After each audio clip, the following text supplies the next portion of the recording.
Siap siaga di garis depan, Menteri Pertahanan Israel Katz mengumpulkan rekrutan baru di pusat perekrutan Tel Hashomer Zionis Israel, berencana menambah pasukan cadangan hingga 400.000 personel. Rekaman video menunjukkan Menteri Pertahanan Israel Katz bersama Kepala Sumber Daya Manusia Angkatan Darat bertemu dengan para rekrutan muda dari Brigade Penerjun Payung dan Unit Komando di Pusat Perekrutan Tel Hashomer pada hari Kamis. Penambahan personel IDF terjadi di tengah meningkatnya ketegangan di Timur Tengah. Juru bicara militer Israel, Avi Defrin, mengatakan kekurangan sedikitnya 15.000 personel militer. Mengatasi hal itu, Netanyahu bersama kabinetnya mendorong untuk dilakukan perubahan aturan wajib militer ke Knesset, termasuk dengan rencana perubahan undang-undang tentang masa wajib militer.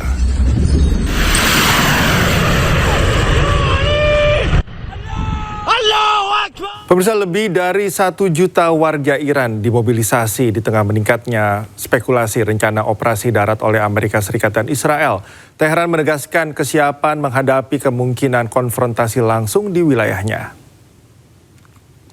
Dilansir dari media Iran, Tasnim News Agency, lebih dari 1 juta warga Iran telah disiapkan untuk menghadapi potensi serangan darat Amerika Serikat. Laporan ini muncul setelah kabar mengenai operasi darat terhadap Iran diduga telah direncanakan oleh Amerika Serikat. Media militer Iran menyatakan kesiapan penuh dan menyebut wilayah Iran sebagai medan tempur bagi pasukan terlatih. Selain itu, terjadi lonjakan pendaftaran dari kalangan pemuda ke Basij Garda Revolusi Iran dan militer untuk ikut serta dalam potensi konflik darat.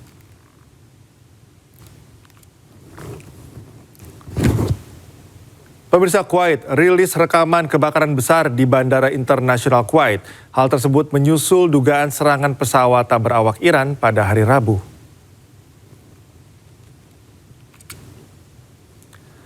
Video yang direkam pada hari Kamis dirilis oleh Dinas Pemadam Kebakaran Kuwait menunjukkan tangki bahan bakar dilalap api dengan kepulan asap tebal membumbung tinggi. Menteri Dalam Negeri Kuwait, Fahad Yusuf Saud Al-Sabah, juga terlihat memantau respons dari ruang operasi. Sebelumnya, Otoritas Penerbangan Sipil Kuwait mengatakan sebuah drone telah menabrak tangki bahan bakar di bandara. Hingga kini, Iran belum memberikan komentar resmi terkait insiden ini.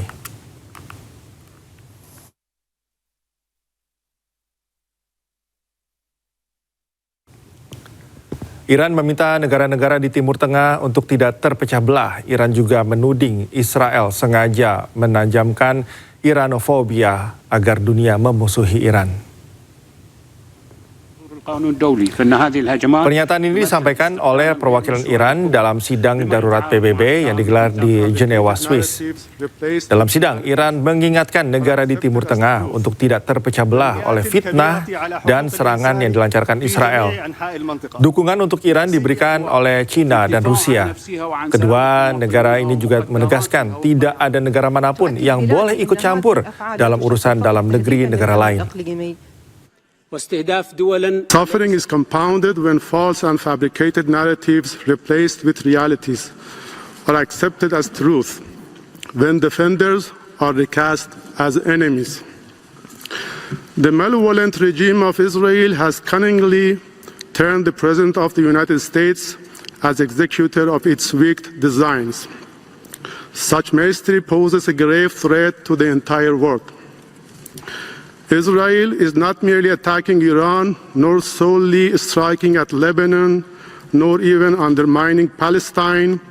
It is assaulting the very fabric of regional order and dragging the entire world toward chaos and peril. Today, we assure our neighbors that Iran will not be the last focus. After Iran, you will become even more accessible targets for the execution of sinister ideological agendas of Israeli regime. Those who are today appearing as your friends will cast off their masks tomorrow. For more than 4 decades, Israel has orchestrated the project of Iranophobia, and now they have prepared the grounds of conflict to give life to their malevolent narratives, to draw a wedge between us, and to weaken. Presiden Amerika Serikat Donald Trump kembali menyebut perundingan dengan Iran masih terus berlangsung. Bahkan Iran meminta AS untuk menghentikan serangan ke pembangkit listrik hingga 6 April mendatang.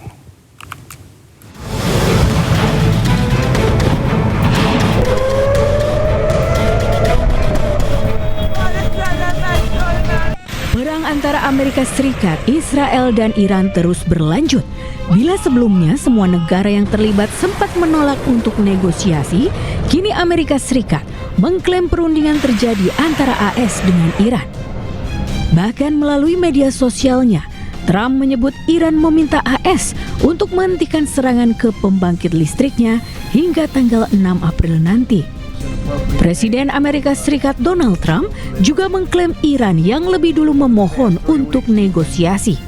They are begging to make a deal, not me. They're begging to make a deal.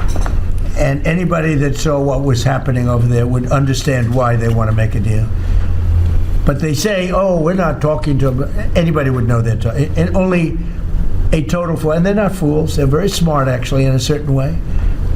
And they're great negotiators. I say they're lousy fighters, but they're great negotiators. They are begging to work out a deal. Amerika Serikat telah mengajukan 15 poin tuntutan.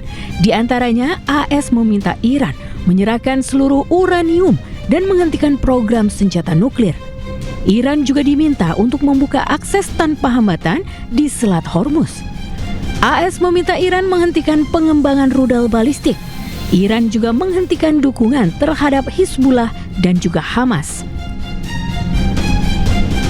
Sementara Iran menuntut penutupan semua pangkalan militer Amerika Serikat di Teluk.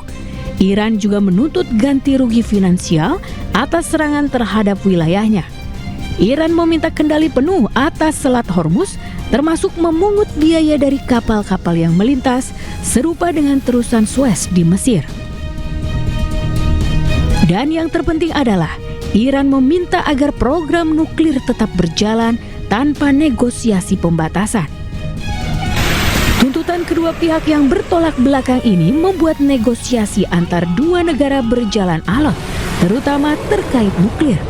Padahal saat Israel menyerang Iran pada 28 Februari lalu, negosiasi terkait nuklir antara AS dan Iran sedang berlangsung. Israel kembali menghantam Lebanon di bagian selatan pada hari Kamis. Lebih dari 1.000 orang tewas dalam serangan udara tersebut.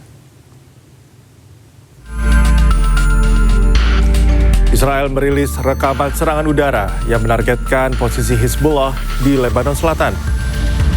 Kurang lebih 200 infrastruktur yang diduga sebagai fasilitas Hizbullah hancur. Otoritas Lebanon melaporkan 1.094 orang tewas dalam serangan ini. Lebih dari 3.000 lainnya terluka.